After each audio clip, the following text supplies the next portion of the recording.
सच्चा प्रेम। सच्चे प्रेम की यह परिभाषा की गई है कि वह शरीर से शुरू होता है और आत्मा में समा जाता है। जो प्यार से शुरू होकर शरीर में समा जाए वो प्यार नहीं, वासना है। ये फर्क है दोनों में। पहले किस्म के प्यार को प्रेम और दूसरे किस्म के प्यार को वासना कहते हैं। प्यार तो पहले ही आपके अंदर में मौजूद है, वो जन्मजात है आप में। प्यार का खासा यानी गुण है कहीं ना कहीं लग के रहना। प्यार में द्वैत नहीं रहता। आप प्रियतम से एक रूप हो जाते हैं। अगर आप सतगुरु के प्यार से प्यार करें तो धीरे धीरे आप ये महसूस करेंगे, सेंट पॉल के शब्दों में, यह मैं हूं नहीं, अब मैं नहीं रहा, यह क्राइस्ट है जो मेरे अंतर में जी रहा है। यह गुरमुख की गति है। गुरमुख उसको कहते हैं जो गुरु का मुख बन जाता है, अर्थात उसके अंतर में गुरु बोलता है, उसकी आवाज गुरु की आवाज है। अपने कार्य व्यवहार में, दुनिया के हर काम में, वो छोटे दर्जे के काम क्यों ना हो, प्रेम का थोड़ा अंश डाल दीजिए, आप सुखी हो जाएंगे, आपका जीवन आनंदमय हो जाएगा। यह झगड़े प्रेम का कमी के कारण है। प्रेम में मुख्य बात यह है कि प्रेम देना जानता है, निष्काम सेवा और कुर्बानी करना जानता है। अगर हम यह एक बात समझ लें तो उसमें सारी बातें आ जाती हैं। हमारे हिंदू शास्त्रों में एक बड़ा सुंदर दृष्टांत आता है। एक बार भगवान विष्णु ने देवताओं और दैत्यों को भोज पर बुलाया। दोनों अलग अलग पंक्तियों में बैठ गए। भगवान विष्णु ने कहा, देखो भाई, मैंने यह स्वादिष्ट भोजन आप लोगों के लिए बनवाए हैं, जी भर के खाओ, मगर एक शर्त है, खाते वक्त आपका सीधा हाथ रहे, टेढ़ा ना होने पाए। अब जो दैत्य थे अर्थात दुनियादार लोग, वो कहने लगे, बाजू को झुकाए बिना हम खाना उठाकर मुंह में कैसे डाल सकते हैं। उन्होंने सोचा ये शर्त लगाकर भगवान ने हमारा अपमान किया है। वो क्रोध में आकर दावत से उठकर चले गए। अब जो देवता थे यानी समझदार लोग, उन्होंने सोचा यह बात भगवान ने कही है, इसमें कोई राज रहस्य जरूर है।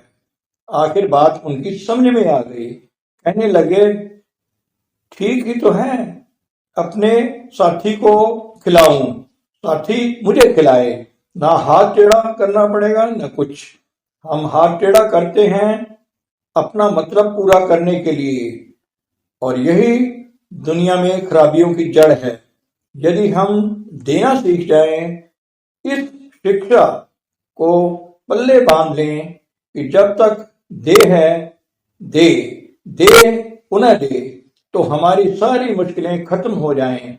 अगर हम किसी को भूखा न रहने दें तो हम कहाँ भूखे रहेंगे, कोई भी भूखा नहीं रहेगा। अगर हम ये कोशिश करें कि कोई भी नंगा ना रहे, तो कुदरती तौर पर हम भी नंगे नहीं रहेंगे। अगर हम दूसरों को खुश करें तो हम भी खुश रहेंगे। मगर होता क्या है, हम अपने लिए जीते हैं, और यही सारी खराबियों की जड़ है। हम चाहते हैं कि जो मिले हमें मिले, हर चीज हमारे लिए हो। अरे भाई, हम इंसान हैं, हैवान पशु नहीं। अपने लिए तो हैवान जीते हैं, वो दूसरों पर प्रभुत्व जमाने के लिए आपस में लड़ते हैं। हमें दूसरों के लिए जीने का सबक सीखना चाहिए। इंसान वही है जो दूसरे के लिए जिए। दुनिया उन लोगों से भरी हुई है जो सिर्फ अपने आप से प्यार करते हैं। बहुत कम लोग हैं जो सब सृष्टि से प्यार करते हैं, जिनके रोम रोम में प्रेम की किरणें फूटती हैं, ऐसे लोग ही इंसान कहलाने का अधिकार रखते हैं। यदि हम दूसरों के लिए जीने का सबक सीख लें तो हमारे सारे झगड़े, सारी मुश्किलें स्वतः हल हो जाएं। जिसके अंतर में प्रभु के लिए सच्चा प्यार है, उसे परमात्मा जरूर मिलेगा। परमात्मा प्रेम है और प्रेम ही परमात्मा है, और परमात्मा को पाने का रास्ता भी प्रेम ही है। और वो प्रेम आपके अंतर में है, आपको उसे बाहर से नहीं लाना। वो दुकानों में नहीं बिकता कि मोल ले आए, खेतों में नहीं उपजता, वो तो तुम्हारे अंतर में है। उसकी जाग, उसका खमीर मिलता है जब आप किसी प्रेमी के पास जाते हैं, जिसका हृदय प्रभु के प्रेम और मस्ती से भरा है, जो प्रभु के रंग और रस का छलकता पैमाना बन चुका है। सुभर भरे प्रेम रस रंग, उपजे 4 के संग। इसलिए हमें रात को सोने से पहले ये प्रार्थना करनी चाहिए कि हे प्रभु, हमें किसी ऐसे से मिला जिसका हृदय तेरे प्रेम से भरा हो।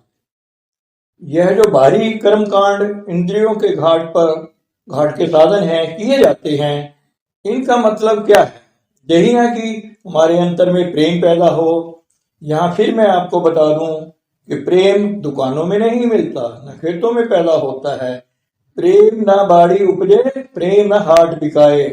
प्रेम की जाग किसी प्रेमी से ही मिलेगी जो प्रेम स्वरूप है, जिसके पावन शरीर से प्रभु प्रेम की किरणें प्रसारित हो रही हैं। इसलिए महापुरुषों ने कहा, शोभते यक साउते व औलिया, बेहतर अज सदसाला तायते बेरिया। अर्थात संतों की संगति में एक पल बैठना नसीब हो जाए तो उसका फल 100 साल की निष्कपट भक्ति के बराबर है। तो आपने देखा कि प्रेम ही सब कुछ है और वो हमारे अंतर में है। उसे उभारना है, बढ़ाना है, उसका विकास करना है। प्रेम का थोड़ा सा अंश लेकर घरों में डाल दो, घरों में सुख आ जाएगा। दोनों दोस्तों, रिश्तेदारों में डाल दो तो वहां सुख हो जाएगा। समाजों में डाल दो तो समाजों में आपसी झगड़े दूर हो जाएंगे, वहां सुख हो जाएगा। राष्ट्र के मामलों में डाल दो, मुल्कों में झगड़े खत्म हो जाएंगे, सब सुख ही सुख हो जाएगा। जहां प्यार होगा वहां त्याग की भावना होगी, निष्काम सेवा की भावना होगी, क्योंकि प्रेम देना जानता है, लेना नहीं। वो निष्काम सेवा और कुर्बानी करना जानता है। बड़ी साफ बात है, कोई बहुत सोचता नहीं, बुद्धि विचार पर आधारित कोई निष्कर्ष नहीं निकालता। साफ सीधी तथ्यपूर्ण बात है, समझ में आने वाली बात है। एक प्रेम करना सीख लो, तुम्हारे जीवन में खूबसूरती आ जाएगी, तुम्हारे सभी कार्यों में एक सौंदर्य पैदा हो जाएगा, लोगों के लिए सुख और शांति की कारण बन जाएगा। तुम्हारा व्यवहार सबका मान मोलेगा। ये बुनियादी तालीम है, मूलभूत शिक्षा है सारे महापुरुषों की। प्रेम की कशिश होती है, जिसके प्रभाव से आत्मा परमात्मा की तरफ खिंची चली जाती है। धीरे धीरे हम प्रभु से एक हो जाते हैं, क्योंकि परमात्मा प्रेम का महासागर है और आत्मा उस प्रभु की अंश है। ये भी प्रेम स्वरूप है। इसलिए मैं कहता हूं कि प्रेम ही सब कुछ है। प्रेम की दात संतों से मिलती है। इसलिए सत्संग की अर्थात सत्य स्वरूप महापुरुषों की संगत की बड़ी भारी महिमा धर्म ग्रंथों में की गई है। प्रेम बढ़ता है 3 चीजों से: संतों की संगत, मन में उनकी मीठी सुहानी याद, और करण करण प्रभु सत्ता अर्थात नाम या शब्द में हम सदा लीन रहें। फर्ज कीजिए मैं किसी व्यक्ति को प्यार करता हूं, अब अगर उसके बच्चे मेरे पास आए तो उनसे मेरा प्यार नहीं होगा? क्यों साहब, होगा कि नहीं? यह स्वाभाविक है। इसलिए यीशु मसीह ने कहा, जो आदमी ये करता है कि वो परमात्मा से प्यार करता है और अपने साथी इंसानों से उसका प्यार नहीं है, वो झूठा है। जहां प्रेम है वहां शांति है, वहां आनंद है। ये सारे झगड़े जो हम देखते हैं, इनका मूल कारण एक ही है, प्रेम का अभाव। बड़ी ही दुर्भाग्य की बात है कि लोग कहते तो हैं हम गुरु से प्यार करते हैं, लेकिन गुरु के चरणों में जाने वाले गुरु भाइयों से उनका प्यार नहीं, एक दूसरे से प्यार नहीं। कितने अफसोस की बात है। वो संत कहते हैं प्रभु से प्यार करो, लेकिन ये आपस में लड़ते झगड़ते रहते हैं। एक प्रभु की हम संतान हैं, फिर ये लड़ाई झगड़े क्यों? उसके लिए हमें करना क्या है? हम उस कारण प्रभु सत्ता से, ज्योति और श्रुति से जुड़े जो हमारे अंतर में है। खुशकिस्मती से आप सबको नाम मिल चुका है। रूहानियत का रास्ता मुश्किल नहीं, परमात्मा को पाना मुश्किल नहीं, इंसान का बनना मुश्किल है। परमात्मा तो खुद तलाश करता फिरता है कि कहीं कोई इंसान मिले, पूर्ण पुरुष मिले। हजूर बाबा जयमल सिंह जी महाराज ब्यास से 200 मील की यात्रा करके बाबा सावन सिंह जी महाराज को ढूंढने मरी पहाड़ गए। क्यों साहब? क्या सारे पंजाब में उन्हें कोई इंसान नहीं मिलता था? इंसान बहुत थे, मगर वो इंसान नहीं मिलता था जिसकी उन्हें तलाश थी। संतों की आंख खुली होती है, वो दिलों का हाल जानने वाले होते हैं। वो जो पहाड़ की चोटी पर खड़ा है साफ देख लेता है कहाँ आग जल रही है, कहाँ धुआं उठ रहा है। कबीर साहब कहते हैं, कबीर मन ऐसो निर्बल भयो जैसो गंगा नीर, पाछे पाछे हरी फिरे कहत कबीर कबीर। परमात्मा तलाश करता फिरता है। कोई इंसान उसे मिले जो तुम्हारे अंतर में बैठा है और तुम बाहर भटक रहे हो। अपना मुंह उधर करो, तुम वे अख्तियार वांछते चले जाओगे। सारी कमाई हुई दौलत बिना किसी मेहनत के वहां तुम्हें मुफ्त मिल जाती है। वो एक जीना है, सीढ़ी है ऊपर दिव्य मंडलों में चढ़ने के लिए, प्रभु को पाने के लिए। आप कितने खुश नसीब हैं कि आपको पिंड स्थूल देह से ऊपर आने का रास्ता मिल चुका है। आप जब चाहें देहाभास से ऊपर आ सकते हैं। प्रेम बहुत ही बड़ी बरकत है। जैसा कि मैंने पहले अर्ज किया, प्रेम वो नहीं जो शरीर से शुरू होकर शरीर में समा जाए। सच्चा प्रेम है जो शरीर से शुरू हो और आत्मा में समा जाए। उस प्यार में तुम सब भूल जाओगे। प्रेम सच्चा एकांती होता है। हजारों में बैठा हुआ वो अकेला है, क्योंकि उसका सारा ध्यान अपने प्रियतम में लगा हुआ है। लोगों के बीच बैठा हुआ भी वो उनमें शामिल नहीं है। प्रभु भक्त दुनिया में इसी तरह विचरते हैं। दुनिया में रहते हुए भी वो दुनिया के नहीं होते। वो प्रेम कैसे पैदा हो? हमारे हजूर परम संत हजूर बाबा सावन सिंह जी महाराज फरमाते थे, सतगुरु से प्यार करो। उसका प्यार परमात्मा से लगा हुआ है।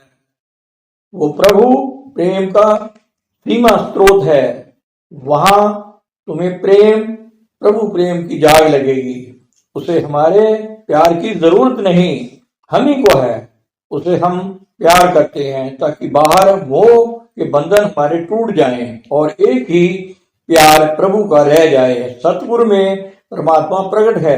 उससे प्यार करने का मतलब है परमात्मा से प्यार करना।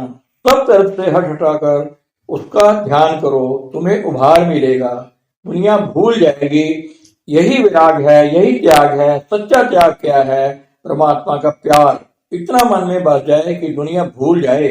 ऐसी व्यक्ति दुनिया में रहता हुआ भी दुनिया का होकर नहीं रहता। किश्ती पानी में रहे, पानी किश्ती में ना रहे। बात तो ये है, हम क्यों प्रार्थना करते हैं परमात्मा से कि संतों की संगत हमें मिले, इसलिए कि वहां से प्रेम की जाग हमें मिलती है।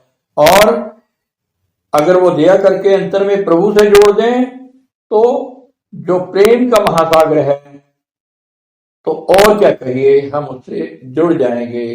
धन सतगुरु, धन गुरु प्यारी साथ संगत जी।